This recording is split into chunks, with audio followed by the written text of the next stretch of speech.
Alright, if you've been keeping up with my community tab, you know I'm getting ready to start posting a series of videos on how to farm tier 5 and 6 materials solo simply by killing mobs over and over again. This video is a necessary introduction to your success with those farms. There are things you'll want to know about buffs, magic finds and so on, but maybe more importantly, how diminishing returns actually work in this game. And let's start with that. Chances are, if you've gone to Reddit or any other online space looking for some spots to farm, you've gotten one of these replies. And they're partly correct, but let's dissect them, because there's actually two parts to them.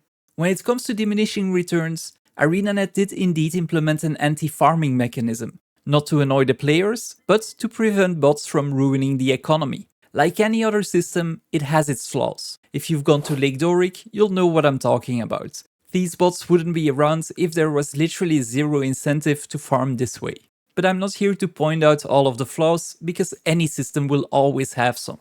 All we care about is how it can impact us and how we can deal with it. There are multiple forms of diminishing return in the game. There is a central system and dungeon as well as event and map specific diminishing returns. It's important to note that ArenaNet themselves never divulged on this system. This is all pieced together from player experience and documented on the wiki. I can only speak for my own farms that I can successfully run without being impacted myself. The basic mechanics are simple. The more often a character loots from similar foes within an area, the more quickly DR will trigger. Once triggered, the diminishing returns will keep increasing until the character receives no more loot.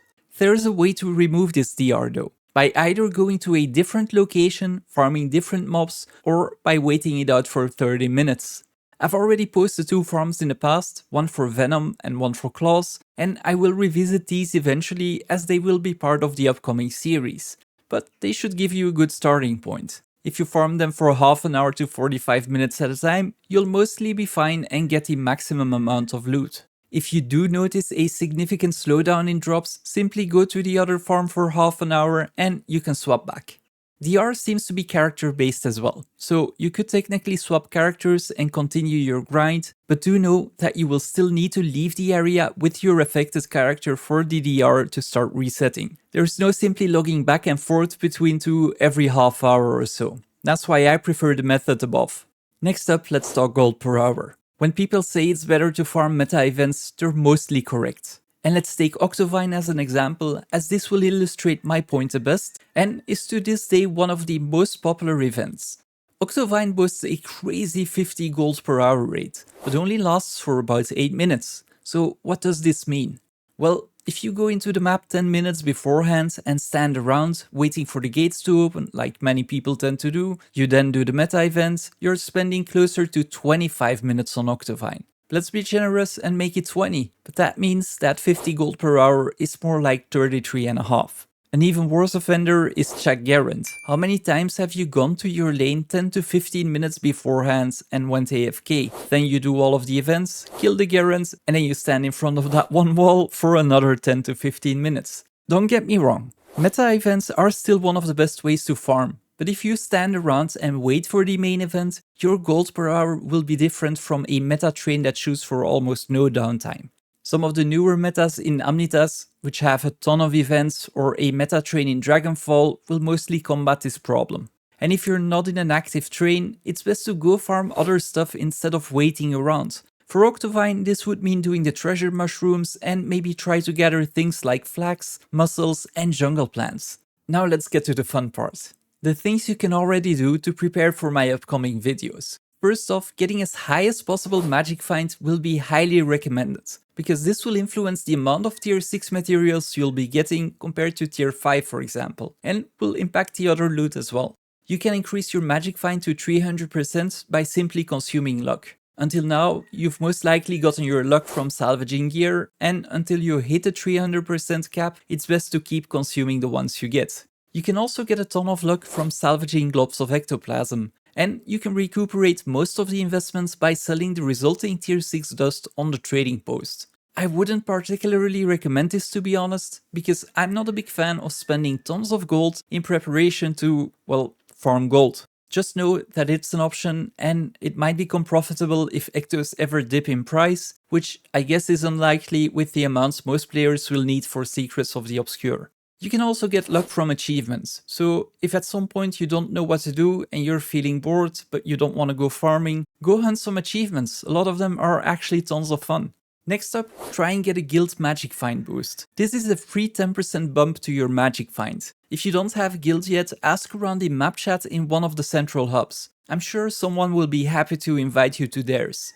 You could get banner buffs, such as the Guild Heroes banner and Spirit banner, but I wouldn't recommend it. I'd rather keep my Spirit shards and Guild commendations for other things. Whenever there's a festival though, you can find these near one of the events most of the times. Another good thing you can do right now is unlocking the map buffs for Living World Season 3 and 4. Extra karma and extra experience will go a long way. Finally, make sure you're always running a food and utility buff. If you're a veteran, the platter of delectable birthday cakes will do, but there's food you can craft or buy as well. I am apprehensive of recommending a single item in case someone gets the great idea to artificially hike up the prices. So instead, I'll link you to the wiki page and you can simply filter on Magic Find so that you can look for the cheapest food with the highest amount of Magic Find. As for utility, the best items to get are the Halloween utility items. And with the events coming up in about 4 weeks, this will be a great time for you to stockpile a ton of those.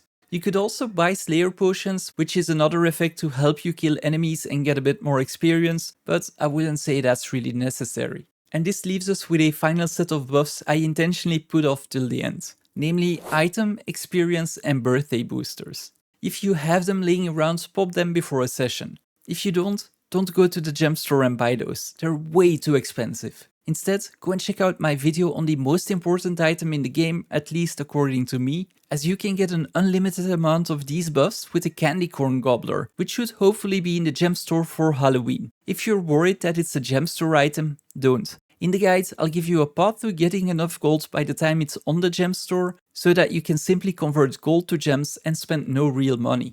The final step, and one I often forgot in my older videos and was rightfully pointed out to me, is stacking up the offensive and defensive protocols from End of Dragons. To get both sets of boons as fast as possible, you want to teleport to the Ludgardis Plaza waypoint in New Kaineng and head south. Grab a battery and take the first teleporter to Guansang Hill. If you've done the Blackout meta, you'll recognize this place as one of the reactors to defend. The reason we're going here is because you can get 4 battery charges infinitely and both protocols are just outside the door. This should cover most of the preparation you can do right now and set you up for success. So if you haven't gotten the map bonuses in the Living World seasons, it's a good time to get them out of the way before my next video. If you can't wait and want to start farming, go and check out my claws and venom farming guides, as well as a few others I'll link in the pinned comment. I've been trying to continuously improve the quality of my videos and especially the audio, so I'm really sorry if you go back to my older videos and have to subject your ears to that. And lastly, make sure you get a build that is survivable enough and has enough spike damage to deal with enemies quickly. The last builds I published on my channel all work decently well, and if you want to check out other builds, I'd advise you to go and check out Meta Battle. If you have any other comments or questions, list them down below, and a like and subscribe would really help me out a ton.